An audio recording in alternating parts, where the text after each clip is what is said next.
We all know the story of Dr. Jekyll and Mr. Hyde.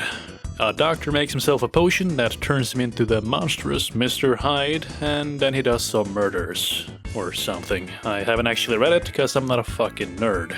But should you be unfamiliar with the story, I highly recommend you check out the 2018 hit movie, The Mummy. In which Russell Crowe kinda plays them. You could also play the fantastic NES game, which is really good. So, we'll be taking a look at a macabre reinterpretation of the classic Dr. Jekyll and Mr. Hyde. Or Dr. Jerkov and Mr. Hard. Directed by Bud Light. The film opens with Dr. Jerkov finishing a hard day's work at school.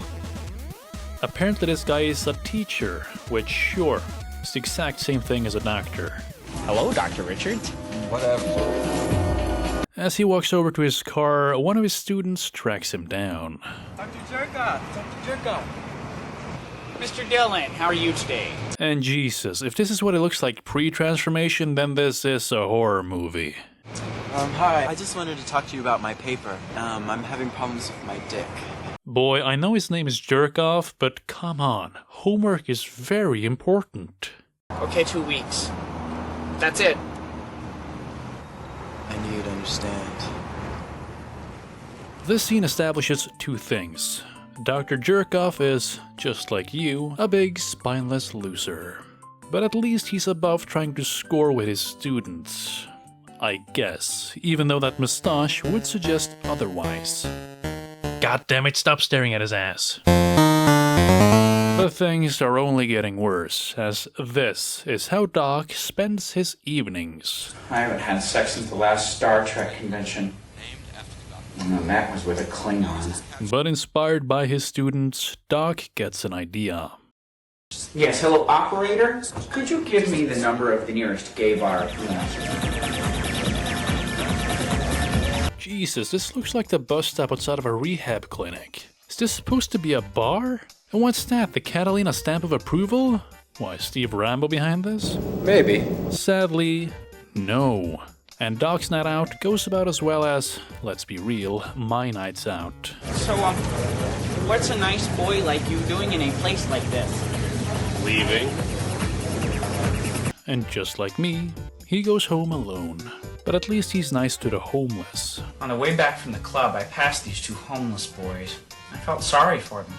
Gave one $20. This will actually be important later. But first, let's talk about his bed. What's the situation here? He's got a pillow, but he lays his head on this hard wooden ramp. Why would you do that? This, however, will not be important to the movie. It just looks really uncomfortable. Do you like street? I love pizza. Do you like boys? I love pizza. Well, here's the homeless people I was talking about before. Though unlike in Street Boys, there's no Steve Rambo here to save the day. So, what happened to you? You didn't choose to be out in the streets, did you? Mr. Whiteshirt wants to be more than friends, but Redshirt only sleeps with guys for money. Brad, you're my best friend. We can be friends. And I respect that. It's important to have standards. Though, if you remember, Doc gave this dude $20. And as they say, $20 is $20. Patreon.com/Captainpsychopath. After a night like that, something has got to change. Like his clothes, they smell bad. Oh, secondhand smoke. So he goes outside to put them in his washing machine. Is this a thing in America? If so, why? But as your mama taught you, always empty your pockets before cleaning your clothes. And in his pocket lies our plot progression. No, not that. But that. Mama Guadalupe. Now, I don't remember there being any psychics in the book, but it's also important to remember that I have in fact not read the book, nor do I care. So fuck it. But I don't know. This guy doesn't seem like that big of a loser to me. A real loser would have mommy issues. Coming! Hello? Hi, Stevie. Happy Halloween. Oh yeah, that's right, he does. You haven't got a nice young lady friend, have you? No, Mom. It's today's girls. They are so carnivorous, I swear that they got teeth in their pussies. Now, following his motherly advice, Doc calls Mama Guadalupe. Now this lady is, well, look at her. I see this man inside of you. A volcano waiting to erupt. Oh, I don't think so. You're gonna need some help. So Mama gives Doc a helping hand in the way of a pink potion. Keen viewers might recognize this pink goop from another Bud Light film, The Devil is a Bottom. In that film, it's used as a love potion, when Greg lets Hans in. Greg, let me in. But its effect in this macabre tale is a little different. I know this is probably just Pepto-Bismol. Never can discount the infinitesimally small possibility that science as we know it may not be able to explain every phenomenon on this earth.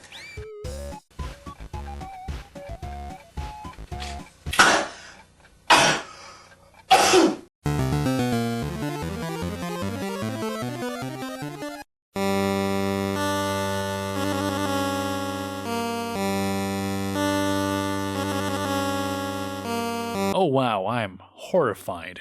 So fucking beautiful. Mostly due to the fact that Prince Albert shows up. Don't Google that if you don't want to see something horrible.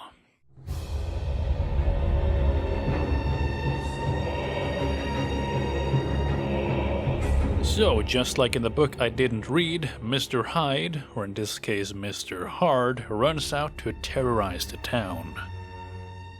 The cover of night and the Halloween parade gives him the perfect opportunity to find his first victim.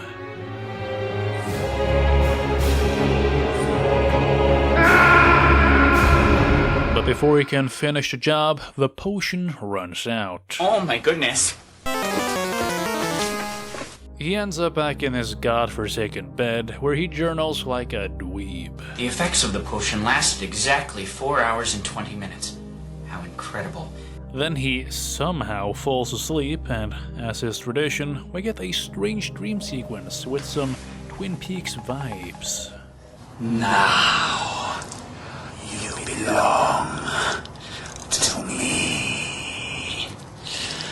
Now you belong to me. Yeah, but does he though? The answer is no. The next morning, everything is back to normal again, as Doc J goes back to work and nothing from the dream ever comes up again. However, on the way to work, he meets a familiar face. Hey, man. What's up? You're the guy that gave me $20 the other night. Oh, yes, hello. Hi, I'm Brad. Hi, I'm Dr. Stephen Jerkov. I don't have any money right now. No, I don't want no money. I just think you're pretty cool. Oh, thank you. Thank you. Dude, this guy must have a next level social anxiety or something. Jesus Christ. But now it's night again, and Doc has a hard choice to make. Does he go out as himself or as Mr. Hard? Well, what do you think? Bottoms up, boys. It's Hardin time. Oh, we're back here? Well, at least the night's going a little bit better than last time. So what do you say you let me buy your drink? Fuck off. Who the fuck do you think you are, you fucking self-inflated fuck? And as the monster he is, Mr. Hard doesn't give money to the homeless. Oh, hey, man, you got some change? Get a job, loser. Yahoo! Doc is sadly running out of pink man juice. I have enough for one more dosage. But he's got a plan to make the most of it. There's one man stuck in his mind whom he'll spend it on. He just has to get the ball rolling, so to speak. But just as Doc goes out, Mama comes in. Yo, Steven! But I think we all know where this is going. I never should have eaten that chimichanga. Well, thank goodness for Pepto-Bismol. And to no one's surprise, this is the man Dr. Jerkov has a crush on. Mr. Homeless, aka the only person who's ever been nice to him. And all it took was $20. Okay. But if you're like me, you're probably wondering where this is going, or even if it is going anywhere. And it kind of does, but if you've got mommy issues, you might wanna look away for this next scene. I'm so excited! I just can't hide it! I'm about... Oh my goodness. Mother! Mother, what happened? Everybody wants my body! Mother, what are you wearing? Mother! No! No! What happened? Mother! No! I can't hear this anything now! Mother! Why is every female character in these manly movies like this? Someone explain, please. But notice how he goes straight for the potion instead of going after his cursed mom. You're a real stand-up guy, Mr. Jerkov. And we're back at Mama Guadalupe's place. That's right, the same lady he had a scary premonition about. You belong to me. Which wasn't important and won't be followed up on in this scene. Now, something that is not a waste of time is clicking like on the video. I guess it's technically a time waster, but whatever. But a plot twist is about to hit us. Are you sitting down? Okay, guess what? But the potion. The potion? Pepto-Bismol, honey. Okay, how does that explain the physical transformation? What the fuck? You're telling me this dude's been canonically wearing a fake mustache and a wig this entire time? Well, with a mom like that, who can blame him? Or it's him. But it's me. I'm sure there's a moral in this somewhere. The moral of the story is that you gotta believe in yourself.